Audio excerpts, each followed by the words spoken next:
All right. Hello, my friends. Good morning, good afternoon, whatever time this is. I am here, as you can see, inside of Hogwarts. We operated my house to be in a more joyful place for this quarantine time. And I'm going to talk a little bit about Of Mice and Men. This is not meant to be like a review or like a summary. This is just me kind of pointing out a few things that I noticed and hopefully that you notice as well. Some of the things I'll leave a little bit open-ended so you have to think about them, and some of them I'll explain fully. I'm just gonna right now in this video talk about the next chapter, and then I'll do the last chapter in a separate video, just honestly because my parents' Wi-Fi is terrible and it's easier to upload short videos. You didn't care about that. It doesn't matter. But also it splits things up, so if you have not read the end of the book, you'll be okay listening to this. But please listen to the videos only after you've watched or read the book, otherwise it might be nonsense to you, and I want you to get more out of it, you know? So, pretending we're in class, here are a few things that I noticed in Of Mice and Men. First, we've met Crooks before, but we really meet him. In this chapter, which starts on page 66, starts with him alone in his room. Putting liniment on his back because he has a really bad back, which is part of the reason why he's called Crooks, because his back is like crooked because he's been so injured and mistreated and has literally a crooked back.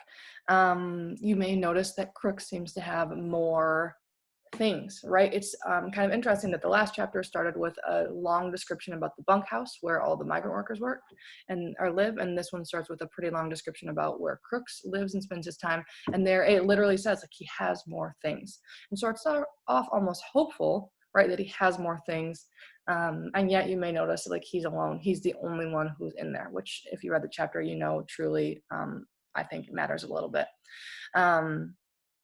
Lenny comes in at one point and Crooks says, kind of defensively, I ain't wanted in the bunkhouse and you ain't wanted in my room. And I want to point out that just like the language thing, right? Just like when all of our characters say like things that I find pretty offensive, when I think that they're covering up like their loneliness, their vulnerability, right? Like they use language, terrible language when they're feeling something. I think that Crooks is doing exactly that, right? It's the like when you are really, really hurting and you say, just leave me alone, when the last thing that you want is to be left alone, right? I think that Crooks is just as lonely, maybe even lonelier than anyone else in this book. But he is defensive about that, right? He's not allowed in the bunkhouse, and so his defense mechanism, look at that's so cool. His defense mechanism is to push people away, right? Which I think is a human truth that sometimes like when we're at our loneliness and most vulnerable, it's easier to say, leave me alone, rather than like, please come in, I'm hurting. Although Crooks does like nail a couple of the deep truths, right? After Lenny comes in, and Lenny, it says a couple of times, Lenny smiles disarmingly, he just wants to be friends with Crooks, which I think is kind of beautiful. Like that's Lenny's like power, right? That's what's so beautiful about Lenny. He's so just like tender and precious that like he kind of makes people forget that they want to be angry, right? He doesn't have the social awareness to pick up on the fact that Crooks is being mean to him, so he just like stands there until Crooks accepts him, and Crooks starts to be happier because Lenny's there, and Lenny's happy because he's like, it's this beautiful togetherness. So after Lenny kind of breaks down Crooks's walls, there's a part where Crooks talks about it's just being with another guy, that's all.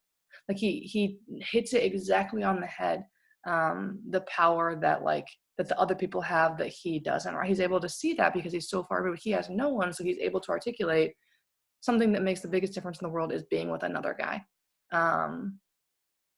He knows that people need people, right?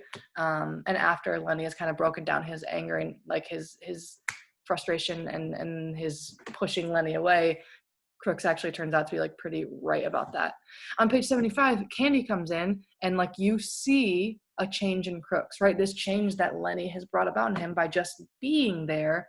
Crooks has a hard time pretending to be angry that Candy comes in too, right? Like this is the change that Lenny has brought about him really quickly just by being there, just by being himself, right? So I think that there's something powerful to be said about like presence, even in that. Candy makes a kind of unfortunate / just unknowing line. He says, it must be nice to have a room to yourself, right? He looks around and he doesn't see the loneliness. He doesn't see that the anger is actually masking hurt. He just says like, oh, wow, look, your room is nicer than my room. Which is almost like the grass is always greener. You know what I mean? Like they both want what the other one has. But I think that in this moment, like this really is like Candy just not getting it, right? As lonely as these migrant workers are, I think that Crooks is even lonelier, right? He's the only African-American person in this whole area. Like he's even lower than everyone else. They don't invite him to play cards. Like as little companionship as the migrant workers have, he has even less. But I think that Candy is hurting so much and so like wrapped up in his own things that like he can't see how much Crooks must be hurting. And so I think there's a statement in there about like what happens when we are hurt, you know what I mean? Like what happens when we are the ones like Candy who are like pretty beat down, like it becomes hard to look outside of ourselves and see that someone else might be too. You may have noticed a couple times that the only people who ever go in there are the boss because he has to, and Slim. So again, we have Slim doing something different. And sorry, I'm just kind of like jumping from all my notes just to make this as quick as possible and hopefully helpful to you. We see that Slim is the only one who ever goes in Crook's room, which again is Slim being different and being a leader and like getting these things that I think Candy and other characters don't. Another thing that happens is the dream. The hope starts to catch on at the bottom of page 76. Crooks makes fun of Lenny a lot for this dream, right? But Lenny's faith in it, right? And Lenny's faith in George and the way that George would never leave him and the way that they both believe in this dream, like changes Crooks pretty quickly. And so at the bottom of page 76, you have Crooks like wanting to be part of the dream too, where he's saying like, okay, like I think this is real, right? I see something different in you, Lenny. Like you're not going to give up on this dream. And so like I want to be a part of it. And so he offers to be a part of it too, which again, like this is the power of that dream. And then we see that power even more when, you know, stupid Curly's wife comes in and is trying to ruin things. And let me be kind and say, like, also she's lonely, right? She even articulates that. She's the only woman. She does not like being married to Curly. Like, I don't like her, but also, like, I feel for her, right? She is hurting just as much and in some ways more than these other people. But you see on page 79 where Candy says, I had enough. You ain't wanted here. This is the first time that he's been able to stand up to her to say, like, no, you really need to leave. And we know that this doesn't end as well as we want it to, but I just want to point out that that's the power that this dream has for him, right? It fills him up and it empowers him to like be a little bit different, right? To stand up for something that he never, for himself in ways that he was never able to before. So that's all. I mean, like this dream that they have of owning a farm and rabbits and the dream that they have together, right? That togetherness like changes things for him and it allows him to stand up in a way that he never has. Sadly, Curly's wife is hurting deeply, and out of that hurt, she is terrible, right? She's just awful and manipulative because I think very often that's what really, really, really hurting people do. And so on page 81, we see like the real power dynamics here of like, this is why these men's lives are so terrible, right? Is because she has all the power. She's married to the boss's son. And she basically just says like, Crooks, I could get you lynched, right? I could literally kill you and nobody would care. Nobody's going to believe Candy and Lenny over her. And she uses that power. Again, it's easy to hate her, right? And I kind of do, but like, how hurting must she be? You know what I mean? Like she even said she came out here because she's always alone, right? She just wants people. And then just like these men turn to like swearing and drinking and going to prostitutes, she turns to like, well, if all I have is power over these men, then I'm going to use it because that feels better than nothing. So again, it's all these people turning to things that won't actually make them happy because they don't know what will, right? It's this constant seeking for something. And I just want to say, like, all you want is people.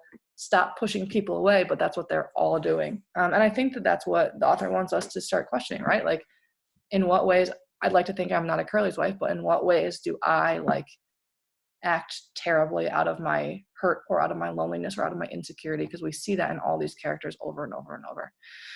And then the chapter ends kind of sadly, I think. On page 82, there's an important moment where Crooks says, both like hopefully and hopelessly, you guys better go. Like, you can't be in here. This is a colored man's house. And then he says, you guys made me forget, which I think is a profound line in that like I said, it's both hopeless and hopeful, right? Like he kind of gives up because he had the dream for such a small amount of time. It didn't change him totally yet.